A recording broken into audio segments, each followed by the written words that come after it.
ওই ফিলিস্তিনের লিখে রাখেন আপনারা, মিডিয়া দিয়ে প্রচার করে দিয়েন, এই ফিলিস্তিনের বাবে লুদ নামক জায়গায় তাদের মিসায়া, তথা কথিত মিসায়া মাসিহুদ দাজ্জালকে ঈসা আলাইহিস সালাম হত্যা করবেন ইনশাআল্লাহ। পৃথিবীর কোন শক্তি, কোন ন্যাটো, কোন ইউনাইটেড নেশনস, কোন ইউরোপিয়ান ইউনিয়ন, কোন IMF, কোন ওয়ার্ল্ড ব্যাংক, কোন সাম্রাজ্যবাদী শক্তি এই ভবিষ্যৎবাণীকে ঠেকাতে পারবেন ইনশাআল্লাহ।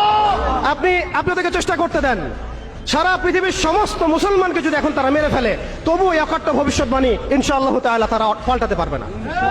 এটা আমাদের আশার জায়গা, এটাই হচ্ছে চূড়ান্ত বিজয়। এবং ঈসা আলাইহিস সালামের হাতে আগামী 40 বছর, লিখে রাখেন আপনারা, এরপরের 40 বছর ওই বাইতুল মুকাদ্দাস থেকেই সারা বিশ্বে ইসলামী খিলাফা কায়েম হবে ইনশাআল্লাহ। যে খিলাফা শব্দটা এখন রাজনৈতিকভাবে আপনারা নিতে পারেন না, হজম করতে পারেন না। আমি জানি আপনারা জানেন না, অনেকেই এটা অজ্ঞতার কারণেও হতে পারে, তারা হয়তো জানেন না, আমরা জানাতে এসেছি। এই যে খিলাফা শব্দটা তারা নিতে পারে না, এই খিলাফাই হবে পৃথিবীর শেষ